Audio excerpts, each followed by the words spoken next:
created the universe, not the God of Abraham.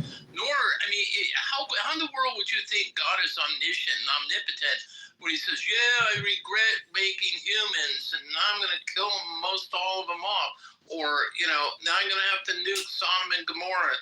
I mean, no, he's working with these imperfect creatures in a process that he's trying to perfect into becoming noble so they take care of his creation. It's that simple. So are you saying he didn't create the universe? I'm confused. No. Would you show me in the Bible where God created?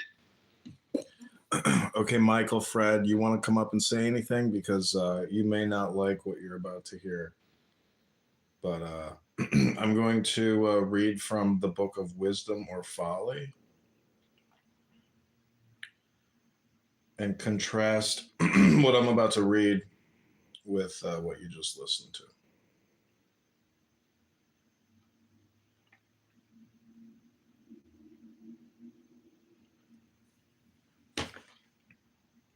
I'm creating YouTube videos, by the way.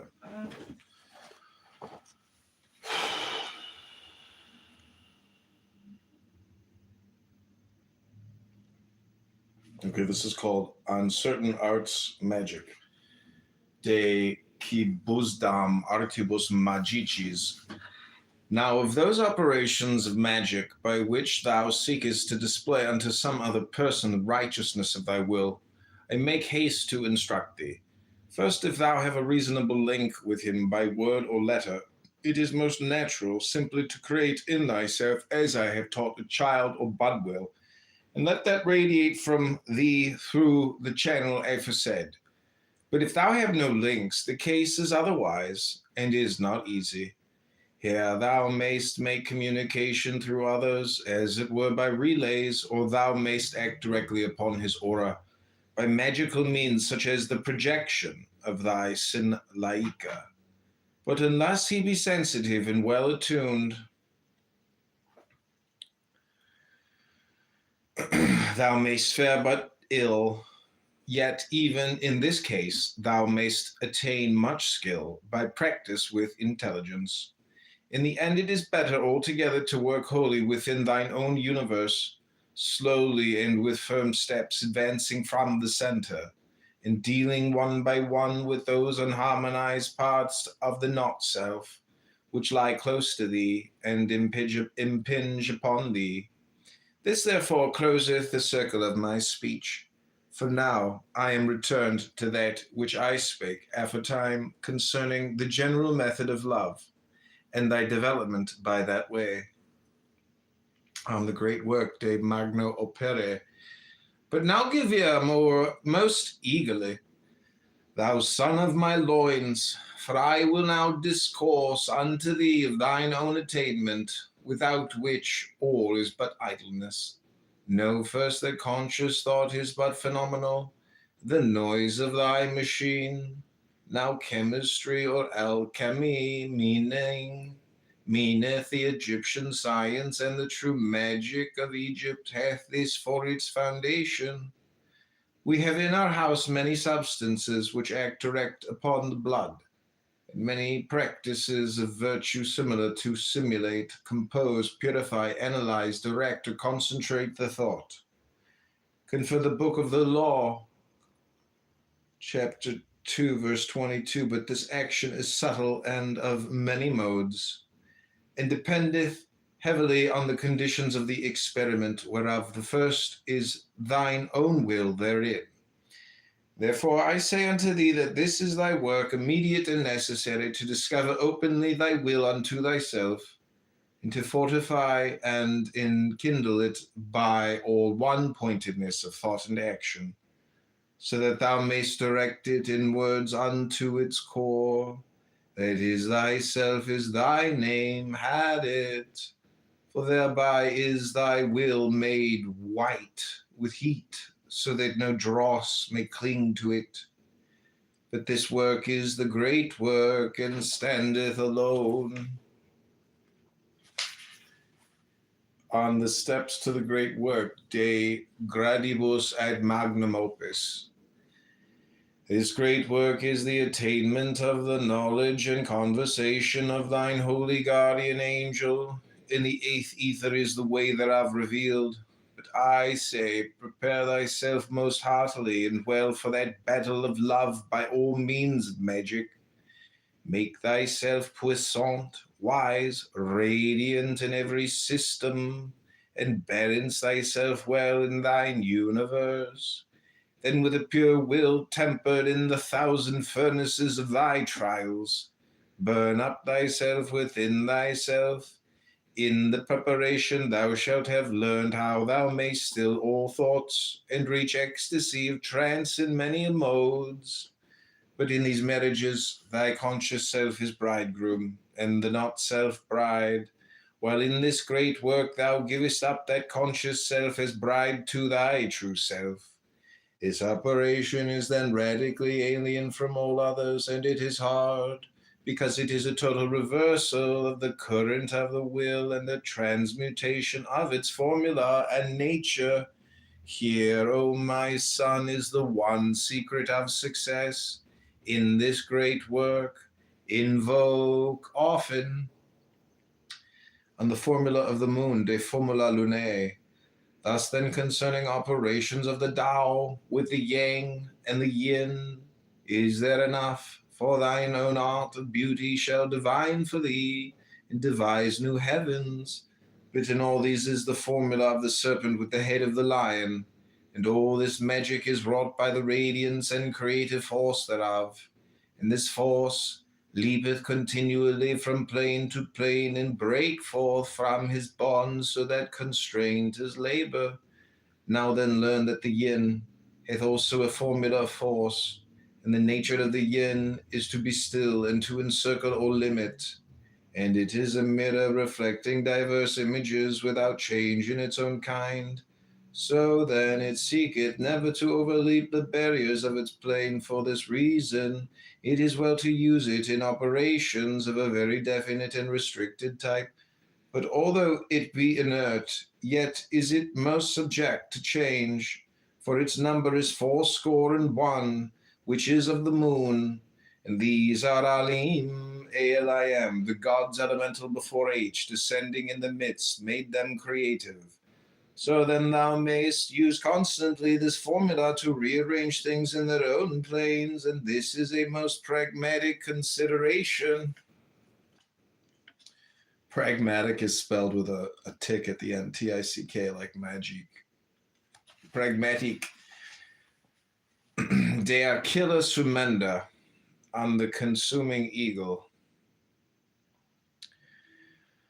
Take in this work the eagle all undefiled and virginal for thy sacrament.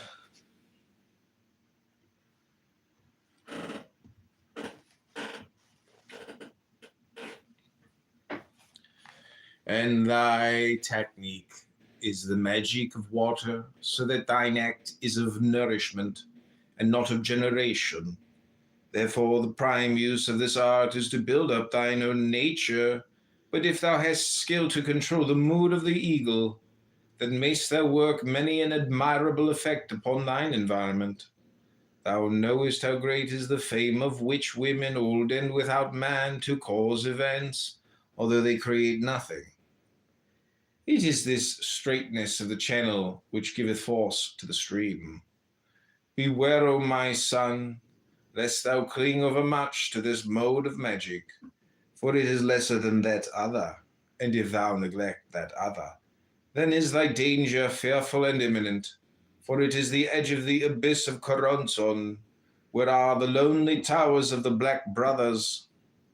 Also the formulation of the object in the eagle is by a species of intoxication, so that his nature is a dream or delirium, and thus there may be illusion. For this cause I deem it not wholly unwise if thou use this way of magic chiefly as a cordial, that is, for the fortifying of thine own nature, on chemical agents according to the 4 elements. De medicinis secundum quatuor elementa, concerning the use of chemical agents, and be mindful that thou abuse them not. Learn that the sacrament itself relateth to spirit, and the four elements balance thereunder in its perfection. See also thy lion himself hath a fourfold menstruum for his serpents. Now to fire belong cocaine, which fortifieth the will, loosening him from bodily fatigue; morphine, which purifieth the mind, making the thought safe and slow and single; heroin, which partaketh, as it seemeth, of the nature of these twain aforesaid, albeit in degree less notable than either of them; and alcohol, which is food, that is fuel for the whole man. To water attribute hashish and mescal, for they make images, and they open the hidden springs of pleasure and of beauty. Morphine, for its ease, hath also a part in water, ere ruleth ethyl oxide, for it is a sword, dividing asunder every part of thee, making easy the way of analysis, so that thou comest to learn thyself of what elements thou art compact. Lastly, of the nature of earth are the direct hypnotics, which operate by repose, and restore thy strength by laying thee as a child in the arms of the great mother, I say rather of her material and physiological vice regent. That's on chemical agents according to the four elements. This is on the virtue of experience in this art. De virtute experientiae in hac arte. Not sleep, not rest, not peace, not contentment are the will of the hero, but these things he hateth, and consenteth to enjoy them only with shame of his weak nature. But he will analyze himself without pity, and he will do all things soever that may free and fortify his mind and will.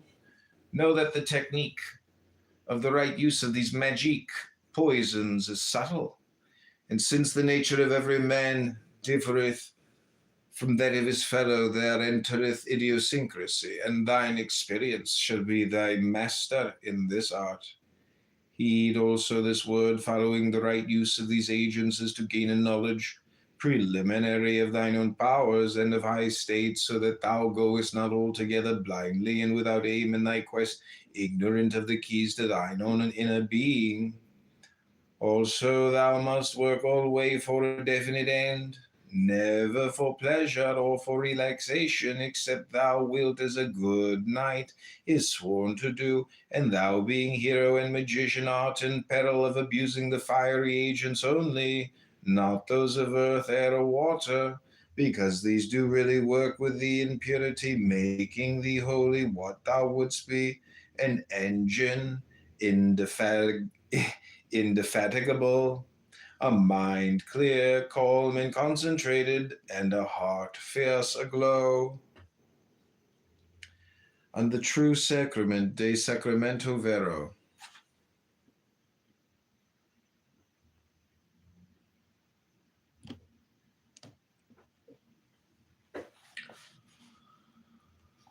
But in the sacrament of the gnosis, which is of the spirit, is there not hurtful, for its elements are not only food, but a true incarnation and quintessence of life, love, and liberty.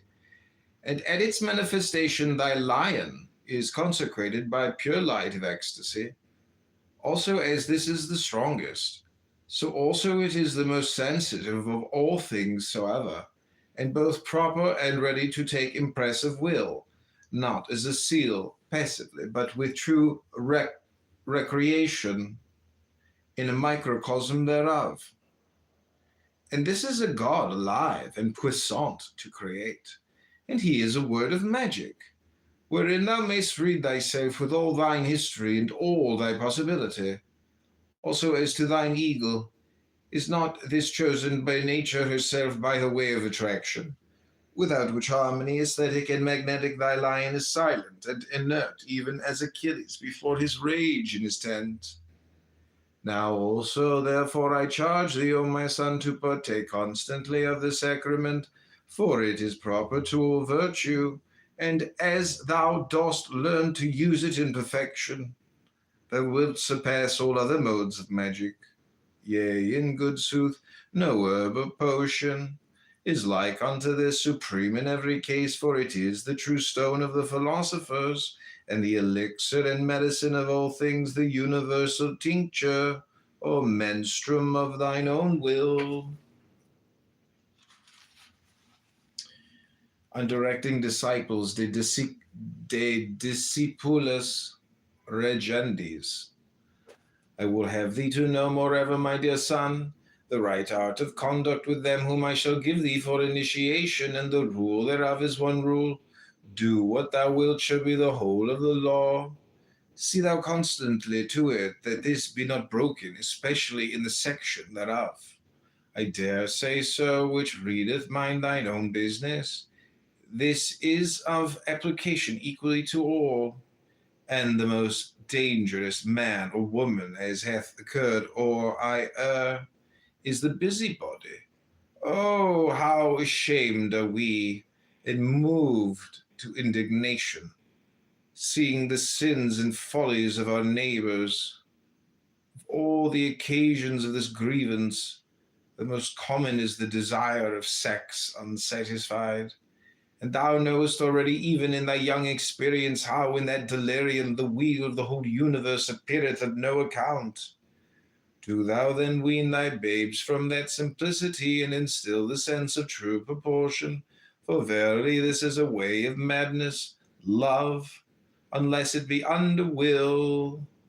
And the cure of this madness is not so good as its prevention, so that thou shouldst be beforehand with these children, showing them the right importance of love, how it should be a sacred right, exalted above personality, and a fire to enlighten and serve man, not to devour him.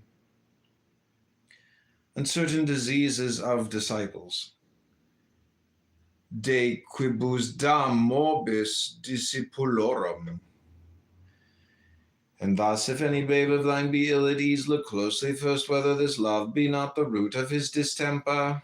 Watch also idleness, for whoso presseth eagerly forward in will heedeth little the affairs of his fellows. O my son, if every man doth his own will, there is no more to say. But the busybody nor mindeth his own business, nor leaveth others to mind theirs. Be thou instant, therefore, with such an one to cure him by enlightening his will, spending and speeding him therein. Remember also that if one speak ill of another, the fault is first of all in himself. For we know not but that which is within us.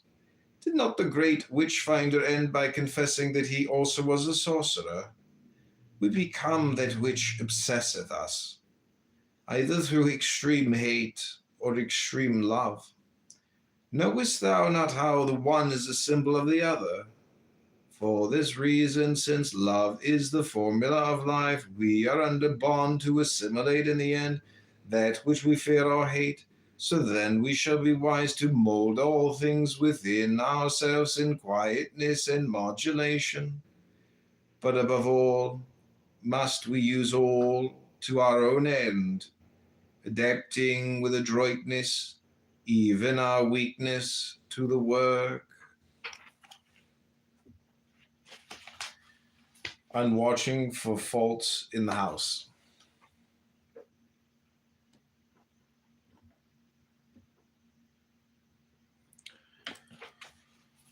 De culpis domi pretendis, therefore, watch heedfully the fault of another, that thou mayst correct it in thyself. If it were not in thee, thou couldst not perceive it or understand it. Lo, in thine ecstasy of love thou callest upon the universe to bear witness that to this end alone was it created. It is unthinkable that thou shouldst love another, and incomprehensible that any man should grieve. Yet ere the moon change her quarter, thou art free of thy lunes, and lovest another, and it may be grievest in thyself, while he that amazed thee hath joined the company of the rejoicing. Watch then, and heed thyself, and pay no heed to thy fellows, insofar as they impede thee not, and let this be the rule. For every will is pure and every orbit free, but error bringeth confusion. See therefore that none leave his path, lest he foul that of his brother. And remember also that with speed cometh ease of control. Let each man therefore urge briskly his chariot in a right line toward the center, for two radii cannot cross. And beware most of this love, because it lieth so close to will, that disease thereof easily impereth his error to the whole way of the magician.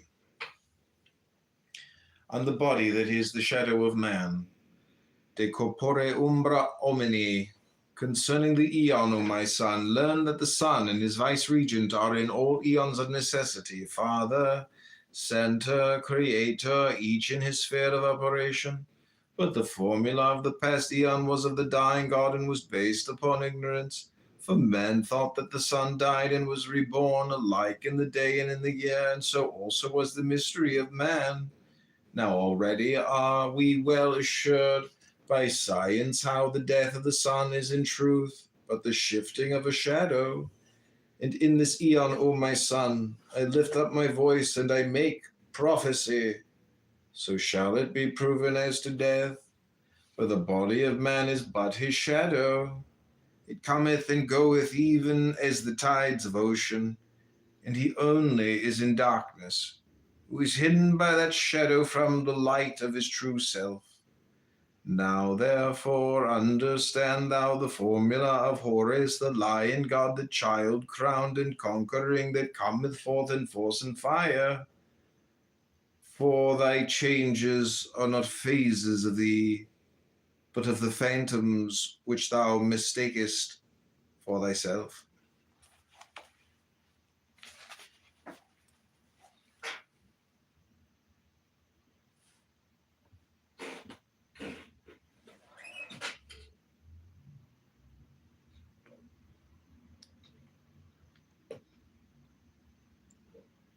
Could you be convinced otherwise? I doubt it, actually. I mean, I was basically atheistic before then. My parents were not particularly religious. I was not raised with any knowledge of any particular religion. Yeah, I'm just saying, like, you know, I don't know your personal experience, but if like you had a near-death experience and like, you know, you, like a lot of people have like were death or near death, like no vital signs, and they report that they had some type of, you know, experience, and then they were revived, and that led them to believe in a God. Is that something similar, like with you? Like you had a near-death experience, and it was something like that, and now you believe in a God or something like that. Is that right? That is correct. The